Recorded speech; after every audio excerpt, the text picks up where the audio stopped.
Ross, man, what's good, man? What's good with you, bro? Man, I'm just maintaining writing these books. I done dropped three this month. I done dropped 3 books this month, and they took the YouTube from me. So since they took my channel, I'm just gonna focus on writing these books. I started a new channel, but I don't have that many subscribers, so I'm just falling back right now. All right, and the name I put the name of the new channel. I'm Ross TV Uncut. I'll highlight that shit so people know.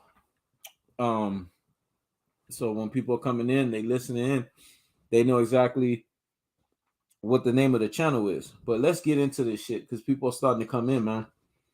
I want to first talk about Takeoff, man, being sacrificed, man.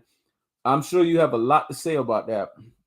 That shit hit me hard because I've been doing a lot of shorts with Migos, with everything, cooking, talking about Spence and Crawford, you name it, man. I mean, it's just something about that Takeoff dude with him passing away and the way it all happened. We know he was sacrificed. You know, if you're a Hebrew Israelite and you understand the spiritual realm and you understand how things work, and you're just not a regular thinking level nigga, but you are a deep thinking Negro, you understand how these things work in the spiritual realm. You feel it in your spirit. I know you felt it in your spirit when it happened. How do you feel with the whole management of Jay Prince's uh, son, Jay Prince Jr., and this whole situation over a dice game and all of that? How do you feel the death of Takeoff happening? What's your whole feeling about it, man? I really want to know your take, man. I'm really intrigued to know how you feel about this shit. I feel that a lot of the shit that happened, like I said, I feel that the way the powers that be, how they build, even they had their 10-year plans, like the major plans, but their current plans, like day to day, are based off the year before. So like a lot of YouTube changed after 2020. It got a lot more it got a lot more censored because you couldn't say anything about the jab, anything about COVID, you couldn't say anything about Corona. Just taking it down, and it never went back. It stayed censored. You know what I'm saying? So I say that to say, last year it was Kanye and Jay Prince trying to get Larry Hoover out of jail. They were making some good groundwork trying to do that. And now all of a sudden, Jay Prince, who never had a bad name, now his name is getting sullied by his son. His son is doing one thing after another. This ain't the first time his son had a run-in with every rapper that comes to Houston. His son gets into it with the rapper. Facts. You know what I'm saying? Facts. You're right. I mean, I've even seen his son. I've even and seen his his father son doesn't. get into it with Joe Budden, man, to the point to where you know how a rapper would just check Joe Budden or whatever, but the son was damn near threatening him on national TV. Like, dude, you do know this shit is recorded, right? Why are you talking about shit that you would normally in gang affiliation talk about on national fucking TV? You doing this to a guy on a syndicated podcast? Like, yeah, man, I just wanted to say that to amplify your point. Well, you go ahead, bro. Yeah, man. So now they're using his son to sully his good name in business and to make it seem like he's not a credible person when it comes down to speaking for Larry Hoover. So it makes it seem like as if just another thug in his thug family is speaking on Larry Hoover's behalf, so Larry Hoover don't need to come out of jail. And every time they get ready to let Larry Hoover out of jail, they use people who's affiliated with him. They use those people's crimes to keep him in jail. You know what I'm saying? Even though he hasn't done anything. You know what I mean? Since 1974. He did one crime in 1974 that he was found guilty for, and he's been in jail ever since. That's a political prisoner. You know what I mean? Could you imagine if Larry Hoover came out of jail and he co-signed what Kanye West and Kyrie Irving were saying? Do you feel that Jay Prince, being the father, should just basically, in the situation, find a way to just put his son on timeout? Because his son has had multiple instances where he's just acting like a spoiled brat and not and really putting legacy in a position where he's sullying the name. So do you think the father needs to step up and be like, you know what, I need to put your ass on timeout, man, until you figure out, you know, what this really is about, the sacrifices that were made to put you in the positions that you're in today? I mean, it's easy for us to say that, but if his son is working with those people behind his back, then even Jay Prince can't do anything. Because you gotta think about it. As soon as Takeoff got murdered, that shit was on TMZ instantaneously. Facts. So somebody from TMZ was there filming. What was going on? How they know to be there? Because this shit was staged, it was planned. So if his son is in cahoots with those people, it's nothing he can really do. I mean, he could go out publicly and denounce his son. That's about it. That's all he could do. You know what I'm saying? Gotcha. But like, as far as like, you know, how you gonna put him on timeout with those people? Well, he could just call up TMZ and just work with them directly, because, you know, basically TMZ and the media, it's documented that they're working against the black community to keep us in a lower state, right? Facts. Just like Vlad TV. If he's working with those people, right. If he's working with those people, there ain't nothing Jay Prince could do, man. Besides say, I disown my son, I just avowed him, blase, but there ain't much he could do, because he don't need his father at that point. He can just go to them, and they gonna line his pockets of money, as long as he keep doing English shit. So how do you feel about this death, man? Do you feel like this death was senseless? There was no justification for this death? Like, this death didn't have no business happening? Or you just feel like because it was already, like you said, it was already planned, they already knew how they were going to orchestrate this shit? Well, all the black on black deaths and suffers, right? And we mostly live peacefully with white people who enslaved us. These people had us like dogs in their house and shit, and like yard dogs and shit. Like, they had us like animals, like cattle, and we live peacefully with them. So any black on black, if we can live peacefully with those people, any black on black death is senseless. You know what I'm saying? Facts.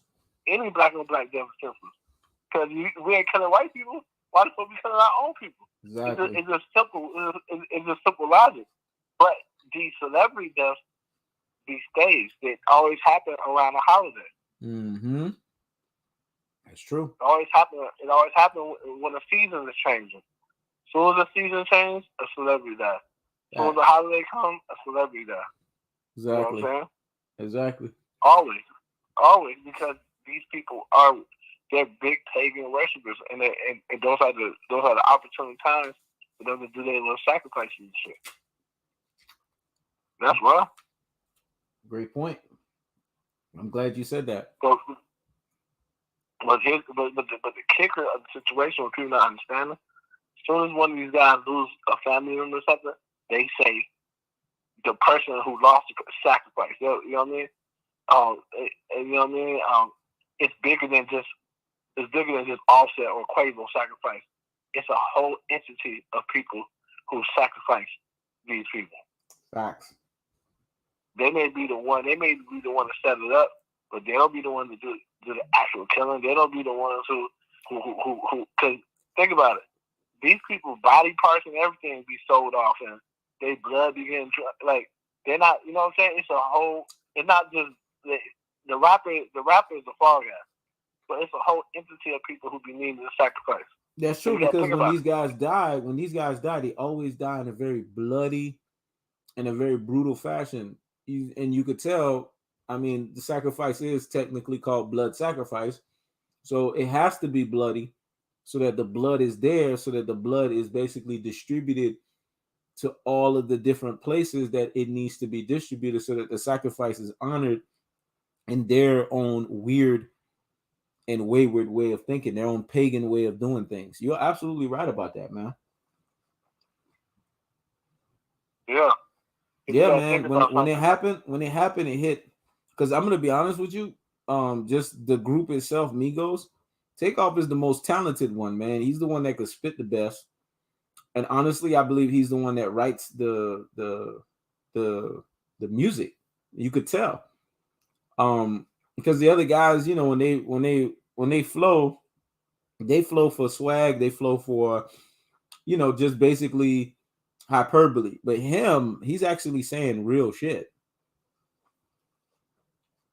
Mm-hmm. And he's the one that's always been on the ciphers when they always do the freestyles, and you have Quavo, you have Offset kind of like push themselves to the side and don't do it. He's always ready to do the cipher, man. And when he does the cipher, he does it, and you could just tell. And he had that voice, man. His voice of the three, his voice projected a certain way that amplified and made the group what it was, man. Honestly, I don't know how the group is ever gonna be Migos ever again without him, because there was just something about when he came in, he was just like the all spark of the group. I can't see them being the same without him, man. Period. I just can't. Truth of the matter is, they made a sacrifice, so now they're gonna be bigger. Are they gonna be as good? Probably not, but they're gonna be bigger because they made a sacrifice. Yep. So Lil Durk sacrificed his brother. The Durk became big. That's true. What's gonna make them big is now they're gonna be getting all these. You're gonna see here soon. They're gonna be getting all these. Well, now it's gonna be. You think it's gonna be solo, right? It's gonna be just Quavo and Offset. They're just gonna be solo act, because based on the way they've been moving. No. You could be a group of two people. You don't need two people to be a group. Two people is a group, but they're gonna be getting all. They're gonna be getting all of these what they call them features. Everybody that's hot gonna be doing songs with them now because they made a sacrifice, and just their reward. Their reward is they go to the next level. You know what I'm saying? Okay. Now see, you understand. After Cardi B came out, the Migos had kind of flatlined. They had, you know what I mean? That kind of hurt them. But they was hot.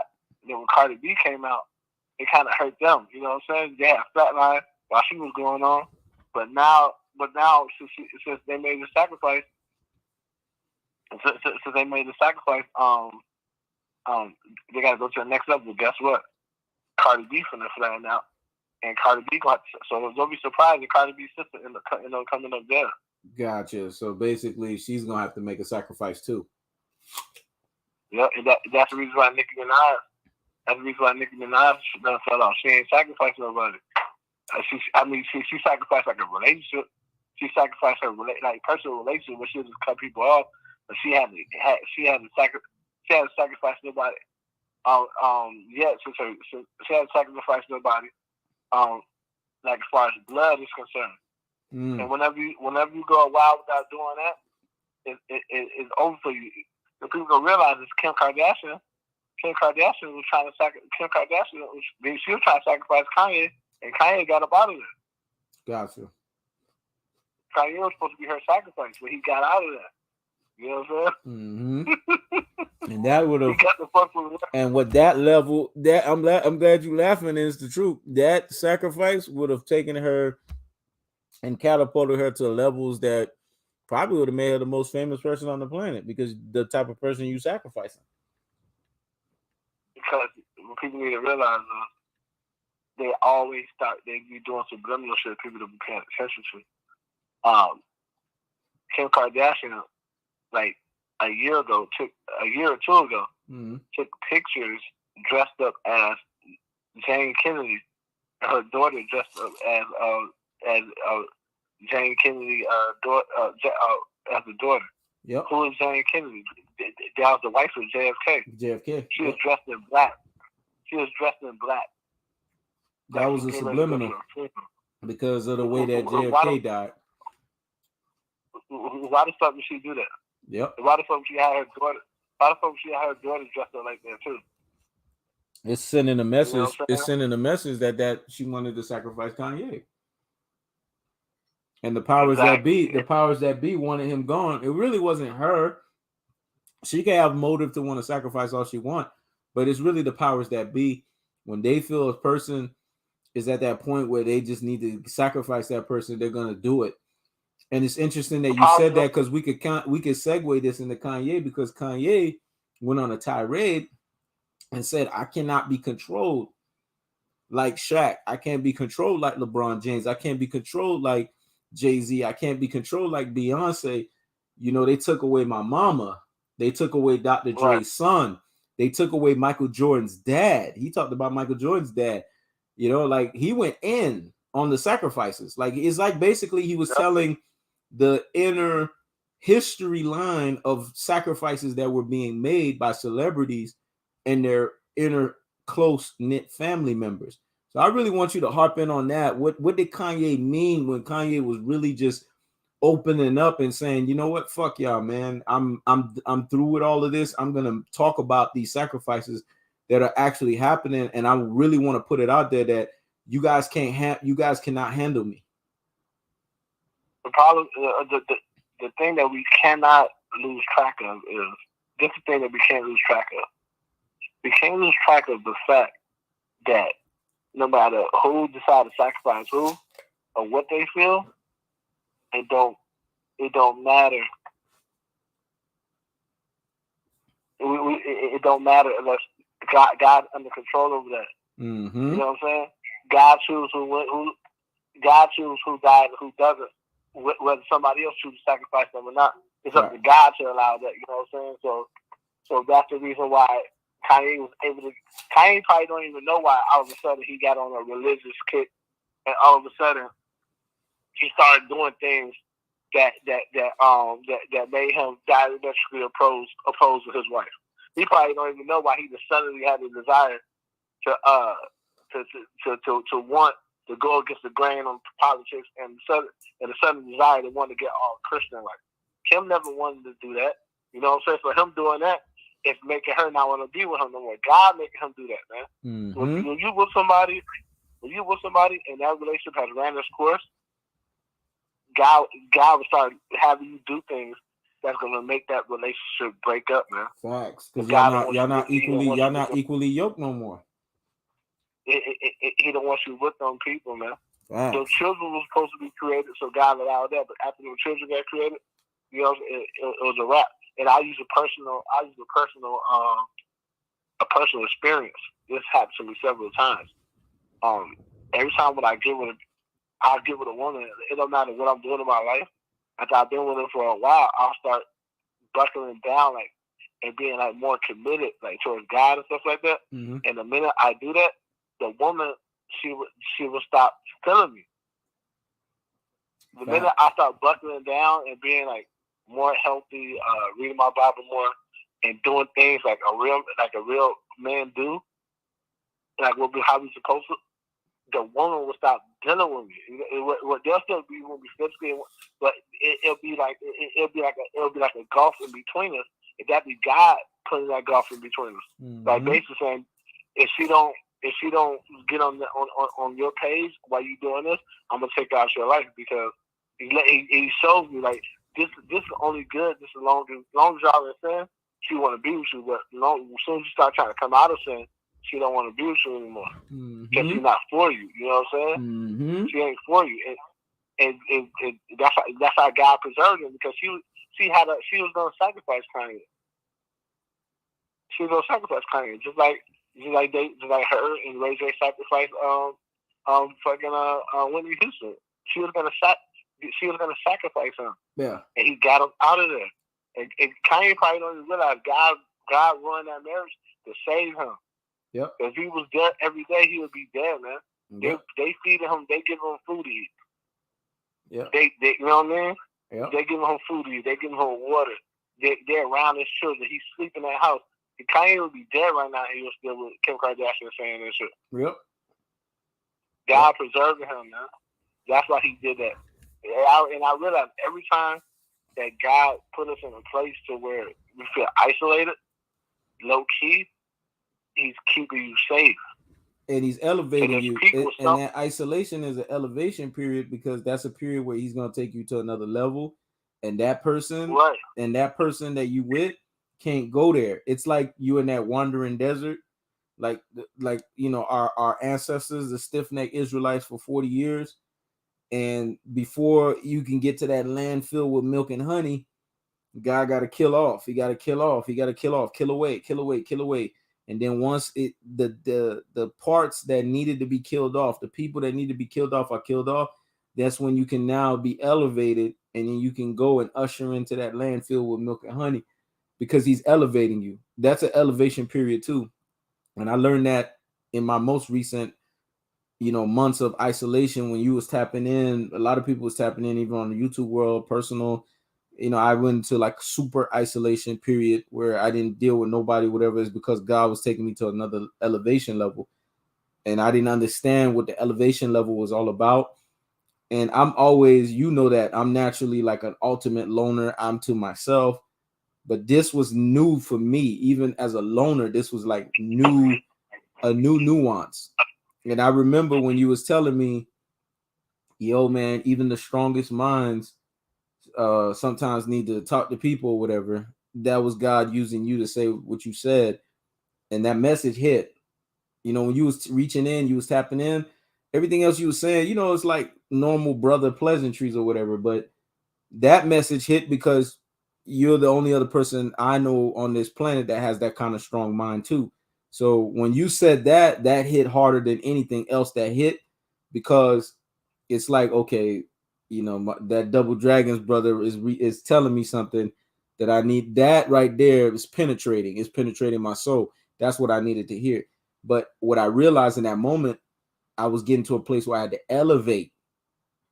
You know what I'm saying? I was elevating spiritually, but I couldn't even understand the nuances.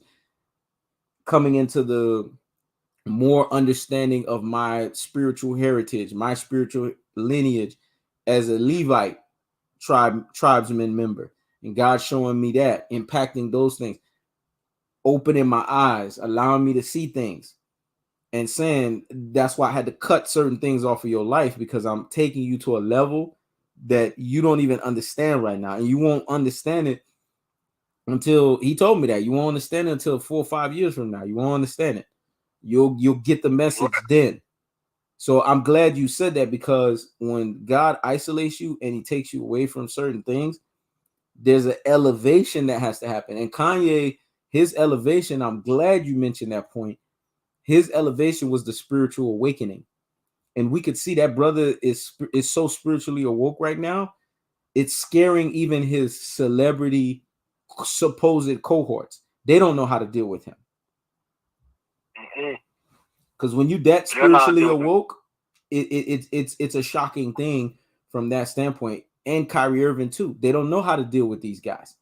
And they thought that by managing these guys, using the same tricks, because that's what they do. They use the same tricks they always use when they want to try to silence these guys, right? We're going to take away endorsements.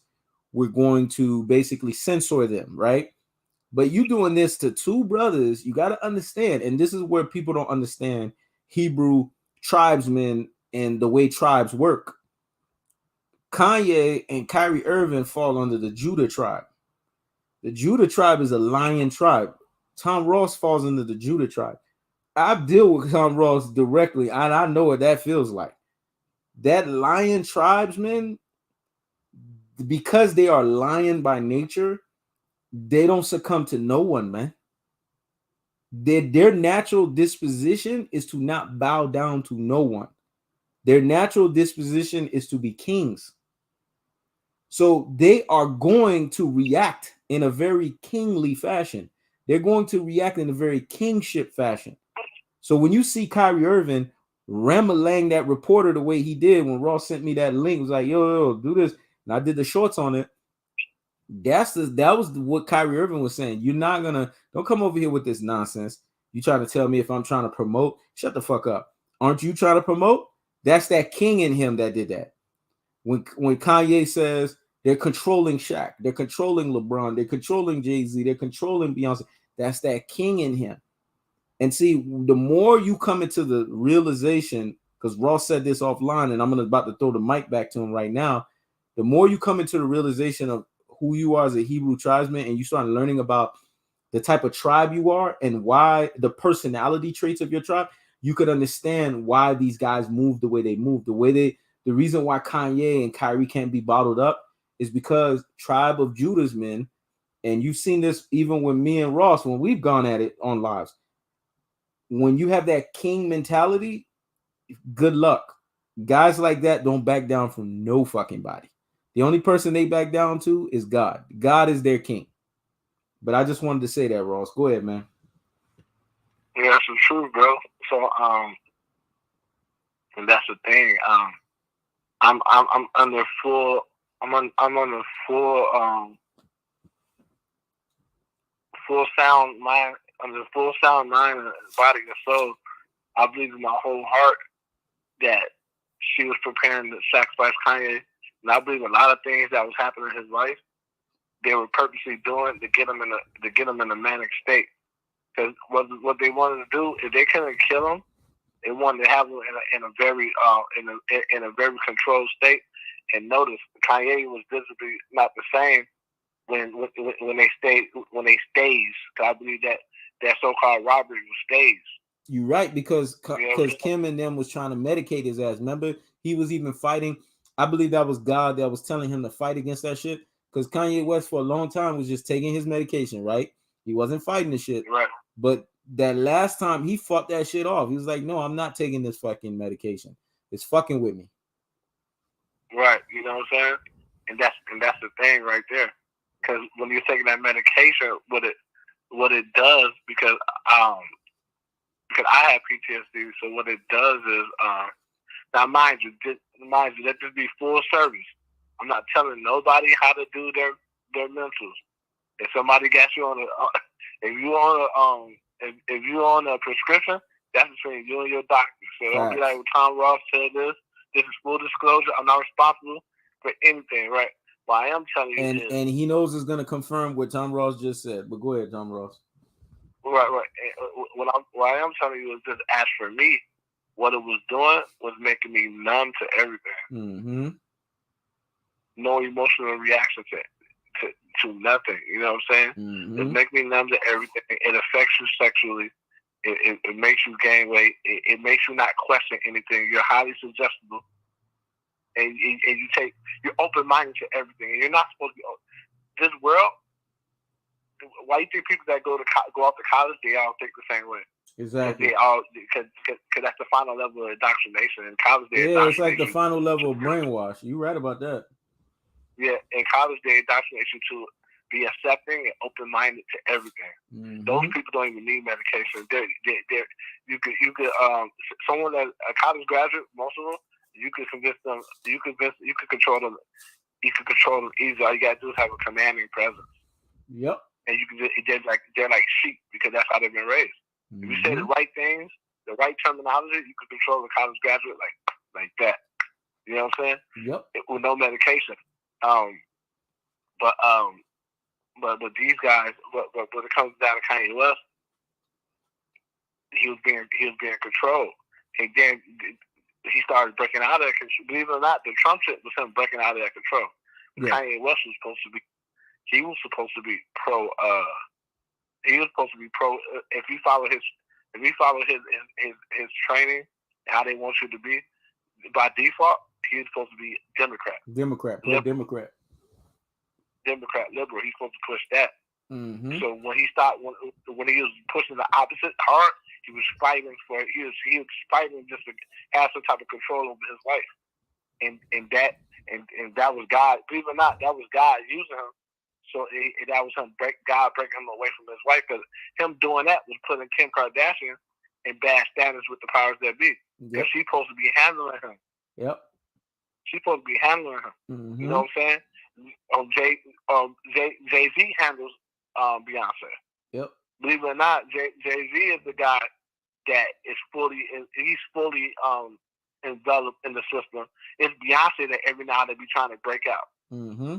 You'll see her disassociating every now and then, crying for no reason. Mm-hmm. She's the one that's trying to break out. But it's Jay-Z. Jay-Z had that command. He uses his God-given charisma and his influence for the wrong reasons. He's the one that handles her. You know what I'm saying? Mm-hmm. But if they ever was to break up, you will see a different Beyonce. You know what I mean? Facts. You'll see a totally different Beyonce because she won't have that handler anymore. Yep. You know what I'm saying? Yep. But as I say that to say this, I am under the influence. They're trying to sacrifice. I'm under the influence, that they try to kill Lamar Odom and God preserve Lamar Odom's life? Yeah, they really tried to For kill. real, man. They really tried to do Khloe Kardashian. That was her way of elevating and graduating.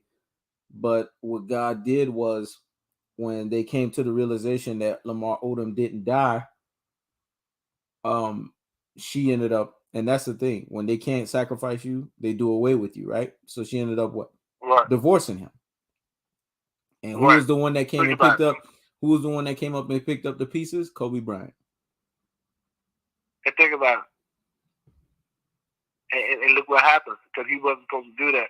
Because think if Lamar Odom was supposed to be so devastated from that he was supposed to kill himself. Because he really loved, but he couldn't kill himself because Kobe came and reassured him. So guess what happened to Kobe? But do you think Kobe dealt with some consequences from that? Yeah, that's why he's not here right now. Kobe was bucking the system he wasn't loud about his bucking, but he was bucking the system every right.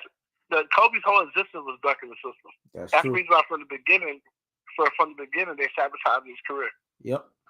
Because they didn't want black men to be like Kobe. Yep. Kobe was someone who never needed sports. He wanted to do sports. Yep. He was that brilliant to where he could have made more money doing something else. Facts. Kobe he's Kanye brilliant. He's Tesla brilliant. You know what I'm saying? He's a creative. Most niggas who've done with sports, they don't do nothing else. They might broadcast. Exactly. Kobe Bryant was a different to a different field and became the top of his field immediately. Immediately, yep. Children book Nobody selling. else do that, man. Yeah, it was insane. He had his capital ventureless company that was thriving. Kobe was already had got the Grammy. He was getting ready to get another Grammy, and then on top of that, that sports drink that he had was getting ready to trump Powerade and Gatorade. And look at how much they sold for. Look at how much they sold for after his death. $20-something million, something like that. Mm-hmm. I mean that was his cut. So if that was his cut, I mean they sold for a couple of billion. Exactly. But anyway, but Kobe he had moved to a whole nother thing. He had an Oscar. He had a Golden Globe. You know what I'm saying? He moved to a whole nother thing and was successful immediately. Mm-hmm. So that's not what they want. They don't know. You supposed to, after that, you supposed to be a typical black nigga that gotta be like Shaq. You know what I'm saying? Yeah, and I think this is where he became the threat when he was getting ready to sign. You know about this, but when he was getting ready to sign, what's the name of that? The track star. He's not coming to my head right now. The Jamaican, the Tribe of Benjamin, the fastest guy. Usain Bolt. He was getting ready to sign Usain Bolt and Mia Hamm, the race car driver. No, the soccer player. And then the other female, Danica Patrick, the race car driver, he was getting ready to sign them as 3 of his beginning trending athletes under his shoe called the Mamba shoe. I think that's when it became when as soon as that happened, next thing you know, we hear a month or two later, he's in a helicopter ride and he has a helicopter crash. I just found that was very interesting because I looked at the math. I did the math. And I was like, oh, shit, the Mamba shoe was getting ready to come out. They were talking about it in December of 19, and then the crash happens January 2020. That can't be a fucking coincidence. Yep. It's not a coincidence, man. It's not a coincidence. The thing is, if it happens, God allowed it to happen, that means that it means something. We're supposed to learn from it, and it means that Kobe had did so much of his life that guys saw fit that it was over. You know what I'm saying? And I'm gonna tell you something. You know, a lot of people, I know you see things on a higher plane, so you can understand that. But you notice Kobe's death was so powerful. You know what came immediately after his death, right? What? COVID. Oh yeah. After Kobe died, I felt like that was a plague. That was a boil for the fact that they sacrificed him. immediately after his death, that didn't dawn on me until 2 years later when I really started critically processing that in my head. And I didn't really say that out loud, but I was thinking about it. I'm like, damn, this motherfucker dies. And within not even a month, a week, 2 weeks later, COVID happens. And I was like, shit. Mm-hmm. Like his death was And that meaningful that it came with that plague. Like to me, that's how I felt. The plague came like it wasn't even a month, bro. It wasn't even a month. And COVID had a favorite target too. And the media, they like to say it was us, but it wasn't us. Mm-hmm. They had a favorite target too, for sure. You know what I'm saying? Yep. And if you notice, the COVID took out a lot of the people that were staunch criticizers of him. Those people were getting picked apart. Those people were dying from COVID. And COVID took out a lot of people that were what you would deem racist, what you would deem adverse to us, what you would deem people that were, quote unquote, Kobe's a rapist or Kobe that. A lot of these people, if you do the math and you go back and look at the history, these people are not on the earth no more. They're dead for speaking bad against this man, especially speaking bad for him after his death. There are people that actually died right after speaking bad after him, and then caught COVID. So I was like, damn, this shit is crazy. But I just thought it was so interesting that after this man's death, not even a month later, COVID hit and it lasted as long as it did. Nobody can tell me that, man. I believe that was God's plague for them taking out this guy the way that they did, because like you said, his life was the walking embodiment of bucking against the system. Even towards the end of his career, man, they bucked against him. And Kyrie Irving, I've had my moments in time, and I'll admit that, me, when I'm wrong about something, Ross will tell y'all that. And I think that's one thing he appreciates about me more than anything else. When I'm wrong about something, I will tell you I'm wrong. I was wrong with certain ways that I came at Kyrie, but now Kyrie is under one of my own Nazarite vows. I just cannot. I can't treat him like a foe no more. Because now I know what the mission statement is. I know what he's about, and I know that he's about, the bigger picture, which is being a Hebrew tribesman. Same with Kanye. I don't have nothing negative to say about those guys. And I actually will go after people. People that know me know if I support someone, I will go after somebody that speaks against them. And how do you showcase a book on Amazon? By the way, you see, they tried to silence us, right? And call us anti-Semitic and basically say that, we are anti-Semitic, when in actuality, we are Semitic. We are the actual real and true Hebrews. If you do the homework and the research, you'll know that. This book that they tried to silence, where they said Hebrews to Negroes. Do you know this book? This is how you could tell God is always in control. This book is now selling 5 times more than it ever did. It's to the point now where Amazon can't even keep the stock of inventory of the book in house. And God made the person who wrote the book. I'm sure that was God's way. God promised that person, I'm going to spiritually elevate you and I'm going to bless you in this natural plane. That person didn't even know the blessing was going to come through this manifold, right? But look at how it came for that person who wrote the book. This person now is a multi-millionaire off of this shit that happened with Kyrie Irving. Yep, the movie last week was number 1 all week on Amazon, and the book was number 1 all week on Amazon. And you know what? This how I know. And I'm a writer, so when you're a writer, you naturally competitive, and you naturally get like a tinge of jealousy, and it makes you want to write more. Mm-hmm. I was so elated for that, man, because that's the truth.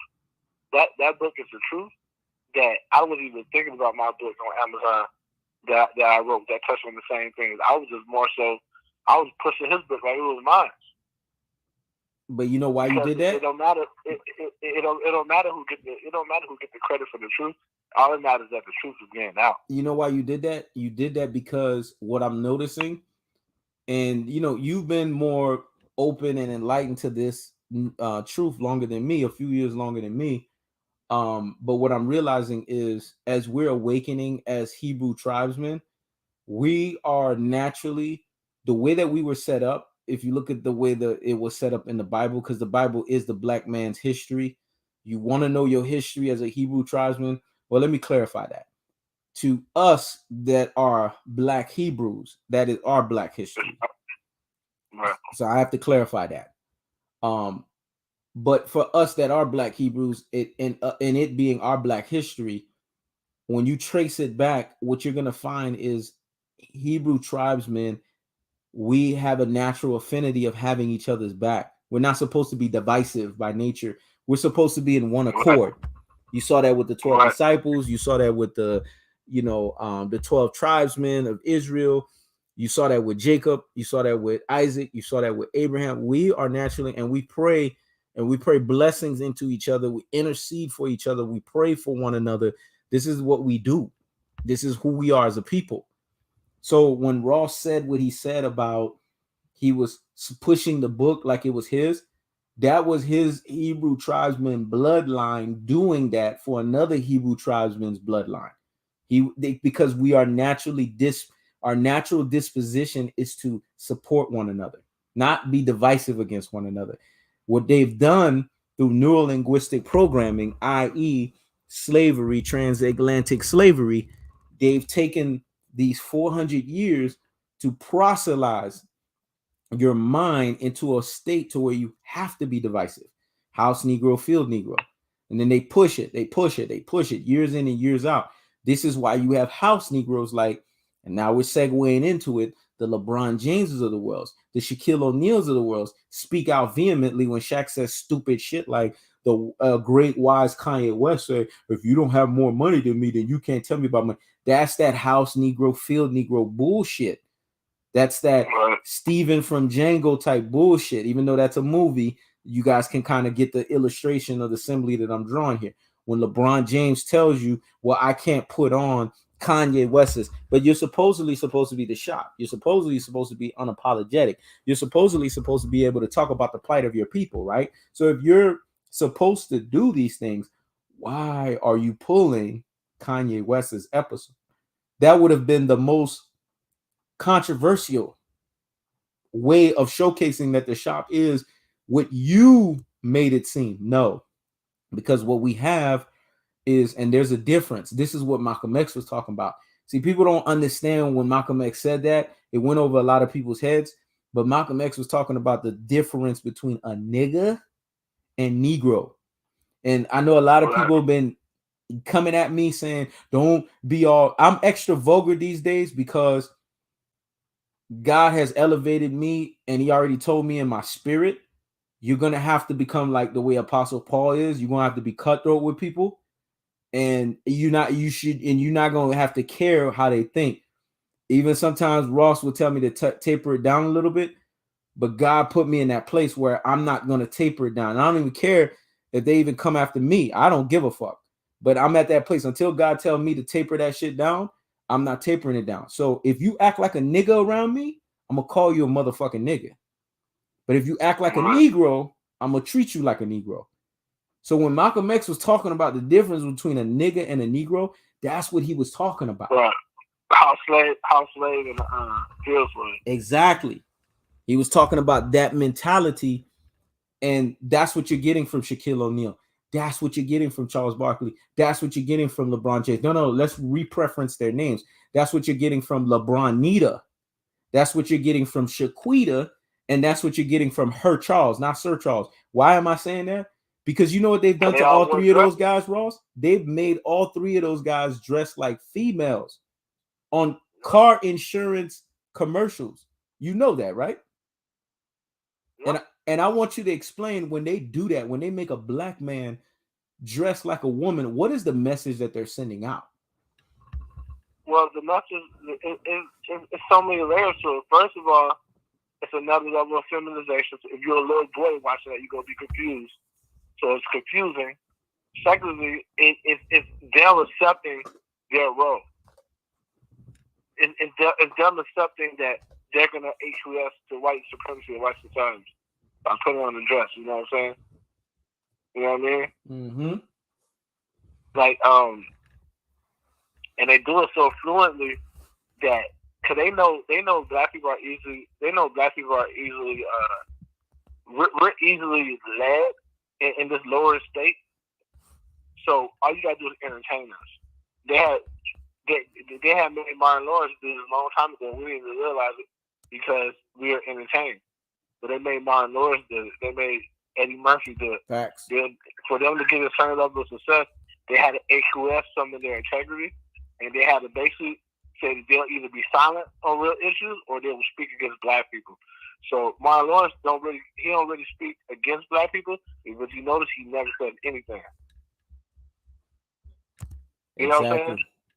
Until he has a movie coming out, you won't even hear from Martin Lawrence at all. He never uses his platform for anything. You know what I'm saying? Yep. I'm glad you said that because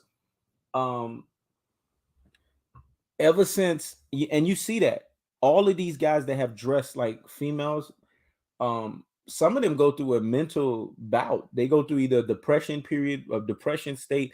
You could see that with Martin because they made him do, what was that name of that movie where he dressed like a female twice? What was it, Big Mama or some shit like that?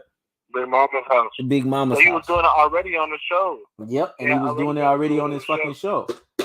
And you could see, with Shanae and all of that, you could see that there was a disassociation between him as an individual and who he was naturally and what they were making him out to be. We saw that with Kevin Hart. Kevin Hart, for the longest, man, they're never gonna get me to dress, in a woman's attire or whatever. He copped out. They got him doing the shit because it was like, okay, if you're gonna stay at this level that you're at, or you're gonna go higher, this is what you're gonna have to do. So he ultimately had to do it. You're gonna sacrifice your masculinity. Exactly. You know what I'm saying? And then with LeBron James in the insurance commercial, when they made him dress like the same woman that's always talking, it's just so interesting. These guys have been put in positions to where they've had to do this.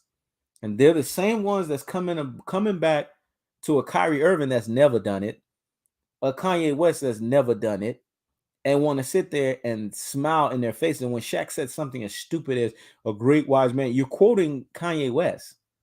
And then you're going to turn around and you quote him and then say, well, if I have more money than you. And that's what they do to us. They make us treat money like it's basically enslaving us and putting us in a bondage to where we can't even see the truth because we're so gun-ho on wanting that money. And that's the biggest thing that has fucked us over as a people. It's money. And we talked about this. Money's not a problem, but the love of money is the root of all sorts of evil.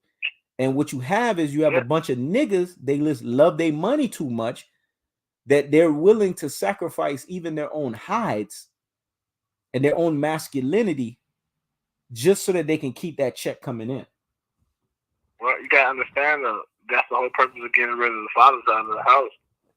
When you raised by a woman, and a woman teaches you a woman is mainly always in survival mode.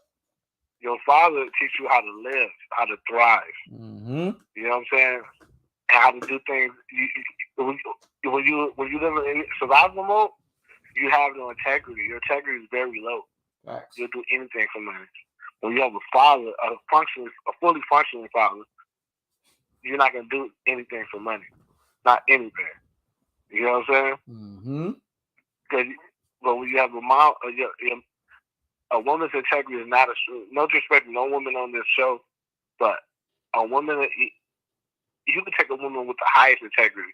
If they said we'll give you $1 million right now to do an OnlyFans video, they'll do it. If you don't even need the money, it's because it's an opportunity. Whereas a man with a certain amount of integrity will be like, nah, I'm not doing that. You know what I'm saying? I'm not doing it. I'm not doing it. If he did do it, it's because he already do this shit. But a man, put it this way, I'll make the pot even sweeter. Because sex is a natural thing. A same-sex video. Mm-hmm. we'll give you $1 million right now to do a same-sex video. They can not even be a lesbian and they'll do it. Whereas a man who doesn't have a gay bone in his body won't do it. He can need the money. He still won't do the shit. Fact. Because the integrity is different. You know what I'm saying? So it had to take the men out of the house.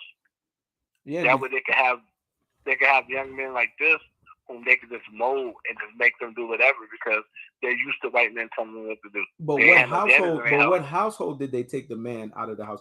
Because these other races are not dealing with it. What race in specific is dealing with that more than anyone else? Black, yeah. Exactly. And that's why me and Ross, we deal with this in the sports side. And we've had to tell you guys this with the whole Spence and Crawford situation. The reason why me and Ross naturally gravitate towards Earl Spence is because, like Earl Spence, we had active fathers in the home, father role models, father personalities, father figures. Spence's foundation and why he's wired the way he is because he had a father. You could tell the foundation is there. That's why he is very absolute, resolute, and solid in the way that he comports himself. But look at Terrence Crawford. Look at the mannerisms. Look at how he moves. Look at how he was basically whistling his way and for months since June. I wanted to tell this to Ross, but we haven't spoken in 2 weeks. Do you know, Ross? Since June, he was negotiating with Black Prime. So he was already feminizing a weasel plan out of the Spence and Crawford fight. That is what we call mama boy-itis. That's the tendency of growing up with a mama and not having a father in the home. It's a feminine state of how you move. Because when you are raised by women, you just have nothing but women in the home and they raise you to be like, you got to get what you got to get right then and there. You got to move in a situation where you got to get it fast. And you don't know when it's coming. So you don't have that confidence to tell yourself, you know what? Let me look at the long game here. Let me look at the big picture here. You're thinking about small picture. You're thinking about small potatoes because everything to you is you have to see what's in front of you. That's the difference between the way mama's boys think, and that's the difference between the way guys that have active fathers in the home think. And it speaks back to what Ross was talking about. There's that principle. That's the one thing that's missing, the principle aspect. Yep. I'll give you an example. I remember me and my ex-wife, her father came in her life like towards later on, but he wasn't her biological wasn't in her life in the formative years, right? So basically, she had good stretches of her life when she didn't have no man around. When we'll go to a buffet after we like ate, she'll try to like make like a lot of plates and like fake shit. I'm like, why are you doing that? We got food at home. But in her mind was always take advantage of anything. You know what I'm saying? It was like, it like, why you live in a survival mode if we not a survival mode? Facts. Why are you doing that? You know what I'm saying? And now that I'm older, I realize the simple thing is, I always had men in my life, like my uncles. When my dad and my mom was on good terms, I used to see my dad and I had my foster father in my life for a good chunk for the most consistent part of my life. So I don't think that way. You go to a buffet, you eat, and when you're full, you leave. You know what I'm saying? You don't take nothing with you. Exactly. You know what I'm saying? You definitely. If you do take something, it might be a plate. You don't try to stack 3 or 4 plates and all that shit. And it's like you're living in survival mode, but that was her mindset. You know what I'm saying? And our mindset was diametrically opposed just because I had a dad in my life and she didn't. Yep. You know what I'm saying? Yeah, because you realize that if you're already in a position to where you don't really need to treat yourself like it's the end of the world with things, you're resolute with that, and you know that it's going to come back to you. It's the law of speaking things into existence, but the law of being resolute with understanding your position in this world as a man. And when you have that foundation as a man and you know that, you just have that ultimate confidence, and that's the separator. And that's the thing that really puts you over the top, over the hump. The reason why Kanye West is solid the way that he is, Kyrie Irving is solid. Kyrie Irving had his father in his life. Right. And Kanye West, no matter how they want to paint that fucking picture, his father was in his life. Yeah, he had his father. He just didn't live with him, but he had his father in his life. Facts. Because they try to falsely paint a picture like he was a mama's boy. No, he wasn't. No, the fuck he wasn't. He lived with his mother. He loved his mother, but he had his dad in his life. Exactly. And he even spoke against the way the situation happened between his father and his mother. He understood the positioning, because people go through their whole relationship shit. But when wrong was wrong on his mom's side, he addressed it. Wrong was wrong. And he didn't back down from that, mother or not. Right. But when you look at LeBron James, you see why he moves the way that he moves, the way he comports himself, because there is a lack of an identity of an active father there to really masculinize him, to make him masculine. So he moves the way his mom moves. I mean, if you look at the history of the way his mom has moved, I mean, she's been very public in the way that she's moved. You could see the bloodline there. You could see the tracing on why LeBron James makes the moves that he makes. Why LeBron James feels that he has to be insecure and say things that he doesn't have no business saying. Like when you won against the Golden State Warriors in 2016, you had to tell the world you was the greatest. That's an insecure thing. When you're a GOAT, you don't need to tell people to GOAT. People know you to GOAT. Right. When you see Shaquille O'Neal come out and say the things that he said, although Shaquille O'Neal had the sheriff in the home, Shaquille O'Neal is very feminine in a lot of way that he comports himself. Mm-hmm. Because when he sits there and says those things that he says about Kanye West, and even when there was somebody else that Shaquille O'Neal recently went back and forth with, and that shit was annoying. It was even before Kanye West. And he said some disturbing things. Shaquille O'Neal has been really saying a lot of goofy ass shit and a lot of stupid ass shit and a lot of cornball shit as of late.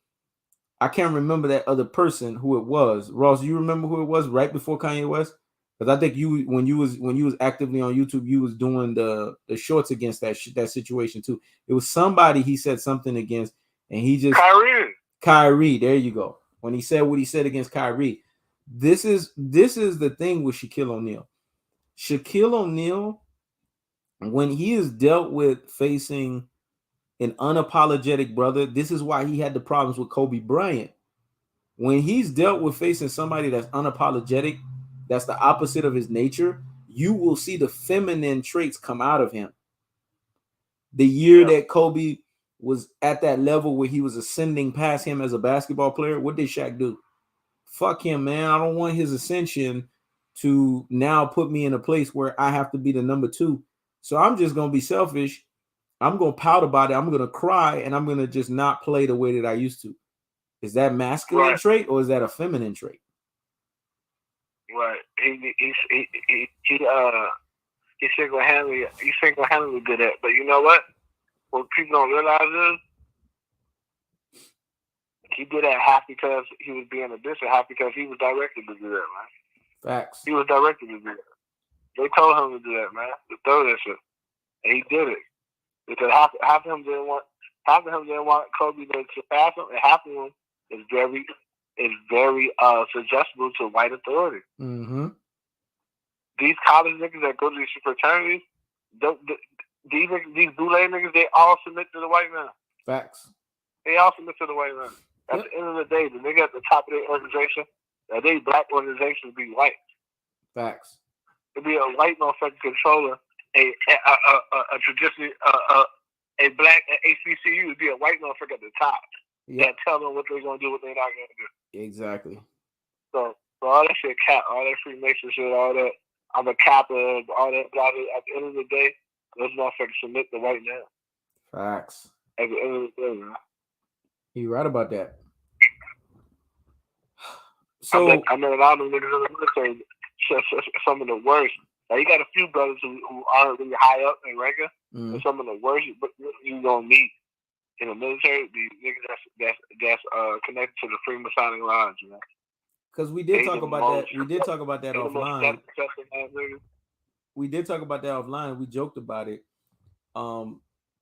What do you? We said there's really no difference. You're not really getting no special connection like they're making you seem, because that's what they sell you on, right? Like, you're gonna be forever connected. The only motherfuckers that get connected are usually the people at the top. It's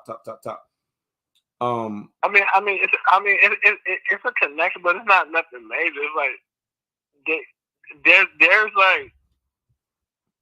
good things in all evil things. So they get together. If a police officer pull over a Freemason and shit, he's more apt to be lenient with him than he will be to you.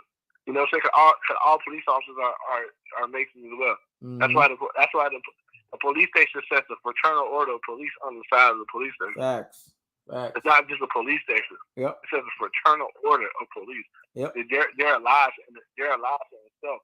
So, but as far as connected, like say a Jay-Z or somebody, you gotta be at higher level. You gotta be at the highest levels to be connected like that. Exactly. You know what I mean? Exactly. I'm well said, man. Is there anything else you want to add to this? No, there's not, man. This was a nice impromptu. This was a nice impromptu live. Those of you listening, as you all know, they took 15,000 subscribers from the kid. But that's cool, man. God don't make no mistakes. He allowed that to happen for a reason. I'm building back up my platform, Tom Ross Uncut. Make sure I go over there and check things out. I'm about to go watch this Black Panther movie so I can jot down all the subliminals and make a video about that. Because I've seen a lot of fucked up shit. Yep. So I got you, Ross. I got you on the community post side this week. I have a lot that God has put on my heart that I have to distribute. So I'm really gonna feel drained by the end of this week. Because I just have been in that, you know how you're in that mode where it's all coming to you, but then you got to put it out. So it's all came to me. I got it. Now I have to put it out. And part of putting it out is reminding you guys the brilliance of the platform this guy had and how this platform was continuously ascending and surging. And then YouTube did what they did.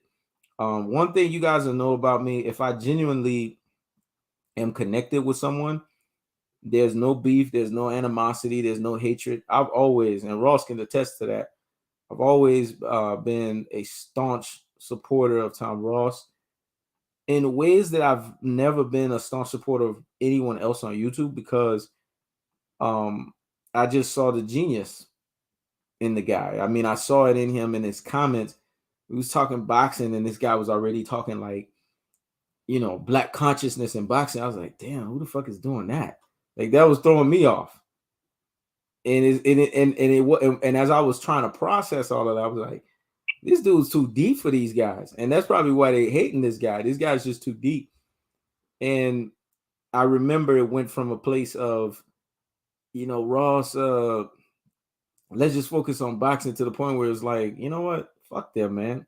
You be you, man. Because you know what? That's what got you. That's what got you that's what made you who you were as an individual all your life. And we connected. Right. We connected off of the strength of him just like hitting me up one time and telling me, yo, man, these motherfuckers behind your back, they blah, blah, blah, blah, blah. And ever since then, I said, you know what? I don't know this guy from Beanstalk, but I got a real brother here. Because people don't do that. Especially nowadays, man. People are not genuine with people like that. So it was smart for me, but not just a smart thing. It was more like a, you know, God allowed us to unite and align. I think that's the more appropriate and the best and suitable way to say it, for us to mesh at the times that we did in our life about 4 or 5 years ago, because at that place we both needed each other. And I haven't looked back since, man. And, you know, like brothers, we've had our moments where we agreed, we didn't agree, but we always remained, we always kept the integrity. We always remained intact with one another. We never disrespected one another, and we acted like men about the situation when we did. And every time we came back, we always came back stronger than ever. So this whole thing, Floyd Mayweather says, a minor setback for major comeback. That's him. So his focus right now on focusing on his books and focusing on the direction that God has for him, it's only going to make him that much more greater in every arena. And I wish him nothing but success. I wish him nothing but blessings. I wish him nothing but the best. Because at the end of the day, he's gonna ascend and he's gonna grow past anybody. I've always felt like that because he has a raw sense of genius and a raw sense of creativity that only God has blessed him with.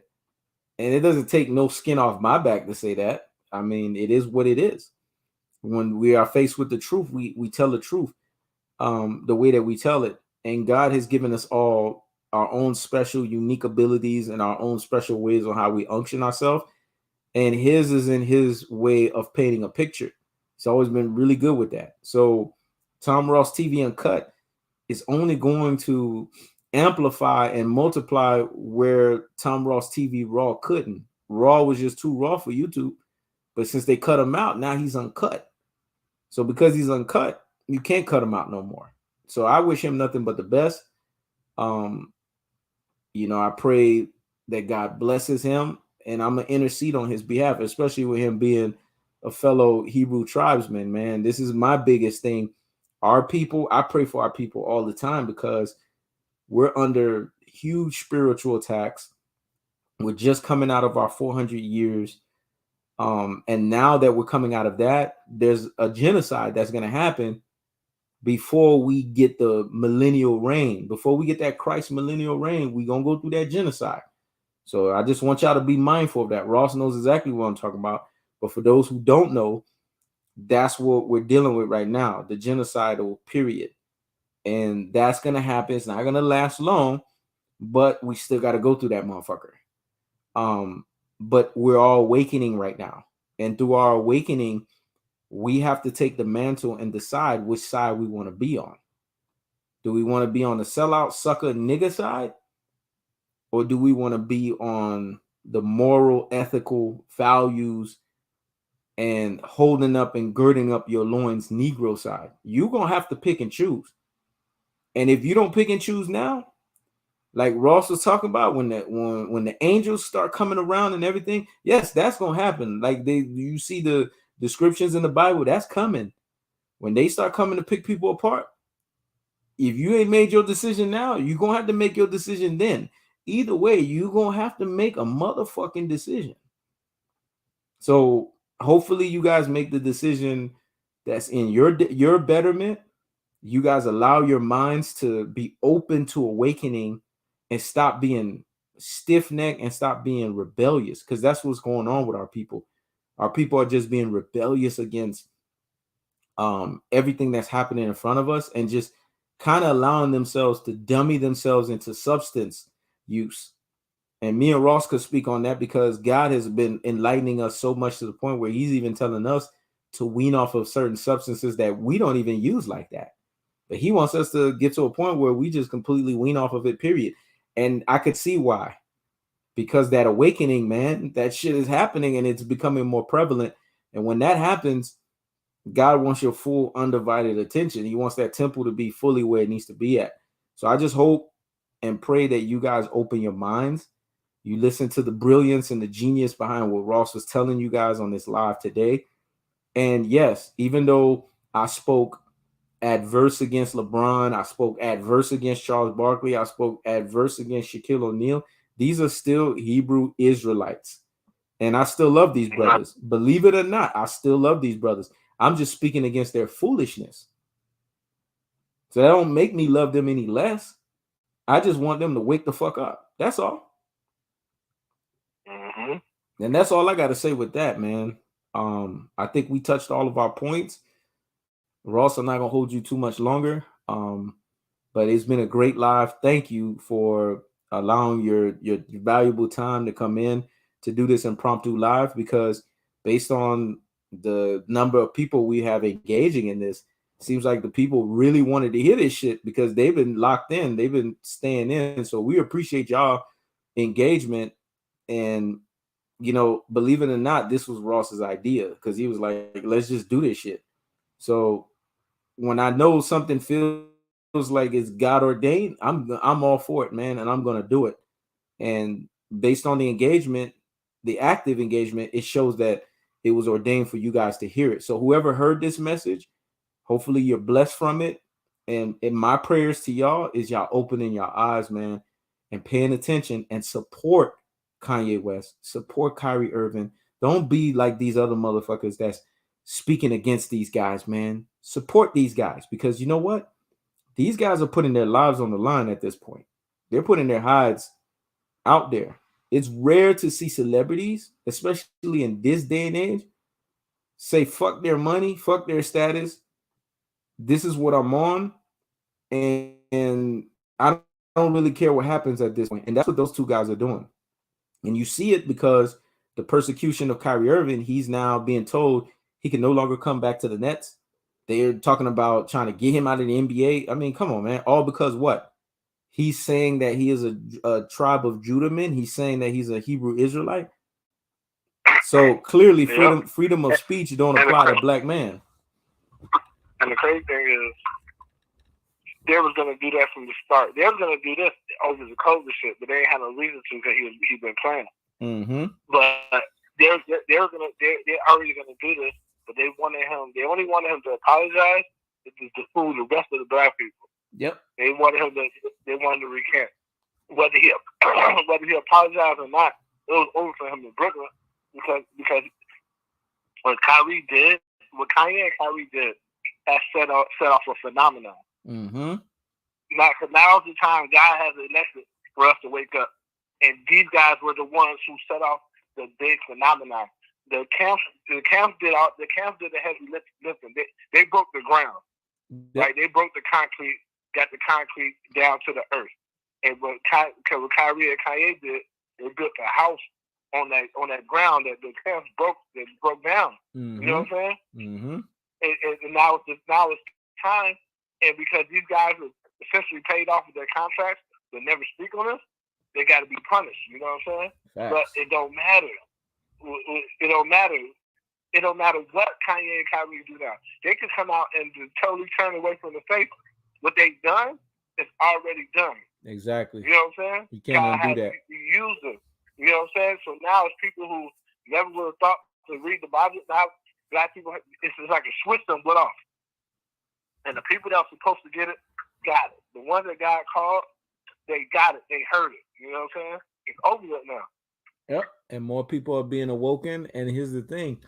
Now, God ain't done yet. Now more people are going to be armed with telling this. It's going to get to the point where before the message becomes stifled, because there's going to become a period of time where people are going to get a Bible and they won't have access to it, or they're going to want to have access to the truth and they're not going to have access to it. That period's not going to last long, but it's coming. So before that happens, God is going to be sending more and more warriors. And you guys are having these warriors. I'm one of those warriors. Ross is one of those warriors. So y'all need to tap in, man, and lock in and get as much information as y'all possibly can before that whole pestilence comes in, and that whole period of basically there's not going to be much access to anything happens. That's why they started the whole censorship and all of that. It's because their role is to limit access to you guys having the truths. So you guys need to, while you have Amazon available and you have all these things available, you need to get your Bibles. You need to be buying all of these things, because when they do not become available, you don't want to be one of those motherfuckers scratching your head like, man, I wish I should have had this and I should have had that. So your next $50, $40, $30, I don't know how much your haircut is for you. Instead of you going and get that fucking haircut, go buy a fucking book, man. Buy a compact Bible dictionary, Zondervan. Buy a Holy Bible, King James 1611 authorized version. Invest into that shit, man. because you're going to realize that investment is going to pay off dividends, so that when basically the time comes, like in Joseph's time, where Israel had to deal with a lack, they had to deal with famine. You're going to be able to ride the wave of the famine. You got to be able to ride that wave, because famine happens. We're not always in a surplus. When there's a surplus, best believe a famine is right around the corner. Right. And when the surplus is towards its end, when the famine is towards its end, then there's a surplus that comes right behind the corner too. It's ebbs and flows, man. It's a roller coaster. So you guys have to prepare yourselves, prepare your mind for this famine that's getting ready to come. So get yourselves ready, arm yourselves up with as much knowledge as possible, because one thing they cannot do as a Hebrew Israelite tribesman is unwrite the truth that's in your heart and in your spirit. They can't take that from you. Right. They can take anything else from you, but they cannot take that shit from you. True. And Jesus himself said it. They're going to come and persecute you for 10 days. But when they do come and persecute you for 10 days, that's literal. That's figurative. That's not literal in him saying that. But when they do come to persecute you for 10 days, hold out. Don't fold. Don't compromise. Because in you not compromising and you not folding, when it's time, you will get your just reward. And this speaks to what Ross was talking about when he says it's an endurance race. Because Jesus is very clear when he says, those who endure until the end shall be saved. Because it's an endurance race. Right. So basically, all the Christians you've been hearing all your life talk about saved, they don't read the Bible, so they were vastly incorrect. Exactly. You saved from what? You know what I'm saying? Exactly. You still under pressure.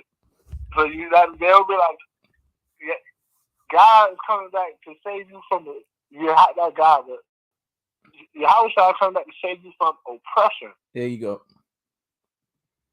Not, you know what I mean? Mm-hmm. You're going to be right here on this earth, and things will be different. Right here on this earth, mm-hmm. things will be different. You know what I'm saying? You're not understanding. Mm-hmm. So you think when pressure is applied on you, and you say, but when pressure is applied on you, you fold. So you say, no, it's an endurance race. That's what the Apostle Paul from the Benjamin tribe was saying when he said, fight the good fight of faith. He's talking about an endurance race when he said, I have fought the good fight of faith, and now my reward is going to find me. Basically, towards the end of his life, when he was talking about that, it's because he endured until the end. You have to endure until the end, man. Mm-hmm. That's how that shit works. It ain't no, oh, well, I'm good, I'm locked in, everything's cool, it's kosher. Nah, it don't work like that, man. That's not how life works. Right. And if y'all think that, you sadly mistaken, and you're gonna be in for a rude fucking awakening. But that's all I have to say, Ross. You go and enjoy Black Panther. We'll chop it up on why I was mad about a certain thing with Black Panther. You'll know immediately what the fuck I was mad about. I already know. I already know what I'm gonna see. Mm-hmm. I don't need to see it. I already know what I'm gonna see. Yeah. Because I know the main reason why they killed off T'Challa. Yeah. So they could do this black feminist shit. Yeah, you're gonna know immediately what I was mad about. You'll be like, okay, I know why he all in his shit, but you'll know what immediately. You just catch shit quick. You'll be like, okay, I know why he's fucking mad. But I mean, you should be mad about the black feminist shit. I'm mad, man. Listen, they keep pushing all these movies. Listen, man, that right there. That's gonna be another impromptu live we're gonna talk about, because we can go on and on about that shit.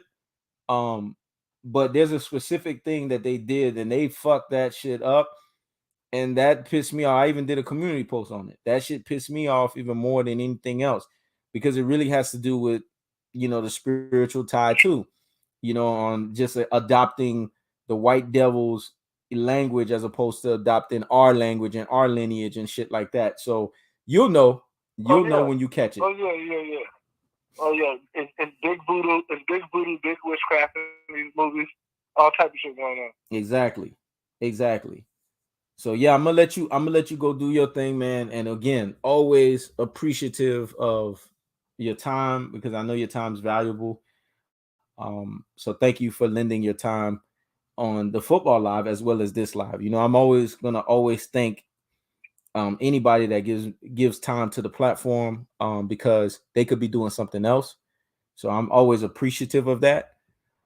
And I'm appreciative to those that tuned in and was able to listen to this brother break down in a very wise way the whole explanation of everything, and as well as listen to my commentary. So we're humbled by that. We appreciate y'all, and we're gonna bring y'all more impromptu lives when the time calls for it, and whenever Ross lets me know, hey, let's do one. So y'all be easy. Y'all take care. Y'all enjoy the rest of y'all Sunday. Be safe out there, man, because we as tribesmen, especially us Hebrew tribesmen, we got shit we gonna deal with. You step out your fucking door, people want to shoot you in the head. So y'all be very, very careful everywhere y'all move, and y'all stay prayed up and know that God got y'all back no matter what. Y'all be easy. Peace. All right, bro. Peace. All right, man. Hey, keep me on. All right. I got a question to ask you.